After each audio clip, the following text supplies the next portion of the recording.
We are joined right now by Peter Morici, University of Maryland economist.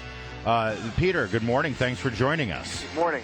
Yesterday, the governor of Maryland, Mr. O'Malley, gave his State of the State address. There's a whole lot in there about the economy and prosperity and his economic worldview. I want to get to that in a minute, and we got some audio to play. But I read your article this week, a really good one, about President Obama's views on income inequality. It's all we're hearing about now from the White House, income inequality. And I loved that you used opera and theater and sports to draw an example for the president. Why don't you explain that? Well, one of the things driving income inequality is the fact that our stars, our opera stars, our football stars, but also our stars in investment banking and so forth, reach a much wider audience. So they can sell around the world, bring wealth to America, and raise their incomes. So that makes them richer. This has been going on since Caruso made his first RCA recordings in 1902, but it's accelerated in recent years. And so, you know, if the president is going to complain about that, then he's really complaining about American success. So in other words, as technology advances and we have a global economy and communications advances through technology continue to change the way the economy is, income inequality is sort of an inevitable outcome. Absolutely. But there's some other study that came out this week that the president is very silent about. In fact, they probably have hid it in the lower bottom drawer of his desk and locked it and taken away the key. And that is that upward mobility, those that are able to accomplish great wealth, has not changed much over the last half century. If you're born to a rich family, your prospects are better. If you're born to a poor family, your prospects are less. But 1 in 11 poor people make it to the top. That is, a child born to a poor family makes it to the top today, as they did in years past. Upward mobility hasn't changed much. What has changed is the cost of moving upward and the gamble you have to take because of high tuition and things like that.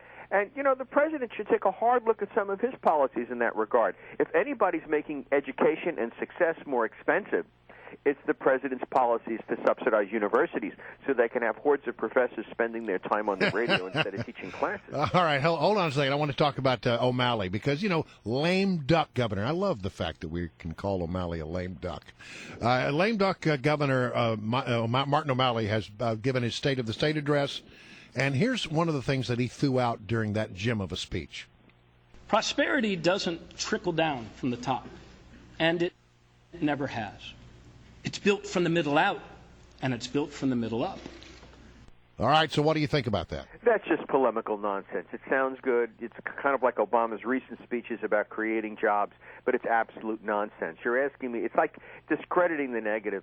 I mean, that's to say that Microsoft, which has created enormous wealth, Apple, which has created enormous wealth, and created two of the wealthiest people on the planet, didn't exist.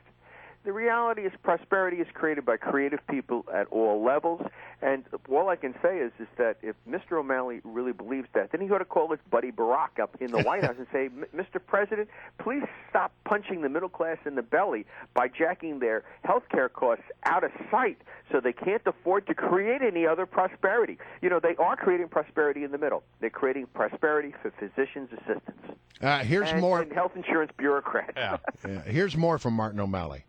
And the only way we're going to grow our economy is to grow our middle class. The minimum wage in Maryland is no longer a wage that anyone can live on. All right, what do you think about that? Well, the minimum wage is not a wage anybody intended anyone to live on. If you think you can live working 40 hours a week, standing behind a counter at McDonald's, you're nuts. People have to plan their lives better than that. The fact is the minimum wage isn't paid to a whole lot of people other than young people. And maybe the very old who re-enter the labor market to supplement their pensions working 10 hours a week at the Kresge's. The minimum wage is not the problem. The real problem is the failure of this administration to make America more competitive by jacking up healthcare costs, by raising tuition and so forth. The very top people can do very well in global markets, but the middle can't because we have neglected their ability to compete with people in places like China. I've talked about this before in this show. That continues to be the problem. That's why we create so few jobs.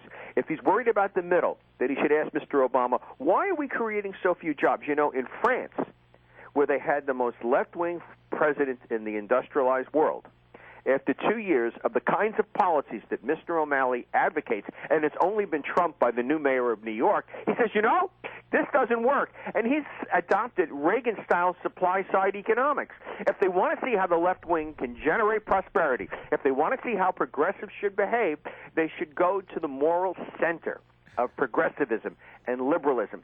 They should go to the Paris and get a tutorial from the president of France who will counsel them. Mr. Obama's policies, I've tried, they don't work, but I'm different than the Americans. We are an ancient civilization, and we know in France, after thousands of years to survive, we must change and adjust to the times. Mr. O'Malley is a man whose feet are planted firmly in the past, with the exception that I am afraid the next president of the United States is going to look more like Mr. O'Malley than Newt Gingrich. Yeah. Peter Morici, we had by the way, all that talk about income inequality and how, that's going to get you barred from the state of New York if you keep talking like that. You know how the governor of New York is. No, I wouldn't say so. Look at the way Governor Cuomo is reacting. I mean, Governor Cuomo is looking more and more like a Reagan Democrat. He doesn't want to go along Palazzo's, tax increases. He's boasting about all of the taxes he's cut for business. I mean, remember Bill Clinton would talk right and govern left? Right. Here we're getting the opposite from Cuomo. Left and governs right. Real fast, we just had a report out that shows the top 10 best cities in the United States for unemployment, and number 1 is Bismarck, North Dakota, and number 2 is Fargo, North Dakota. What's going on in North Dakota? Well, basically, it's all that oil they're drilling. Exactly. So isn't it obvious that energy policy in America is directly related to the jobs problem in America? Well, yeah, you got to play your strengths in a globalized economy, and the two things that we need to do most is develop oil and gas off the coast, the Atlantic and Pacific coast, which are now barred, including Virginia. And we need to clear a path for medium technology exports. Things like auto parts, which we make very competitively, but it's to penetrate Asian markets, which we can't do, where we're shut out. Those are the things those will create a bonanza of jobs for people in the middle. But, they concern two things that, the folks in New York and the folks in Maryland and certainly Nancy and Pelosi cannot relate to. And that is, those are grimy things that require making things oil, gears, semiconductors, and they can't relate to that. What they like is a big banker's profit so Chuck Schumer can go line his pockets with contributions, bring them back to Democrats, and get them elected. They like success in places like the financial sector because, let's face it, Democratic politics is legally corrupt. And if anybody understands corruption, although keeping it legal is more difficult for them, it's the New York bankers. Wall Street bankers. All right, Peter Morici, great stuff. Have a great weekend. And sorry about your Lady Terps losing to Virginia. That was a huge loss last night. Well, even in the Cold War, the capitalists beat the socialists. Peter Morici, thank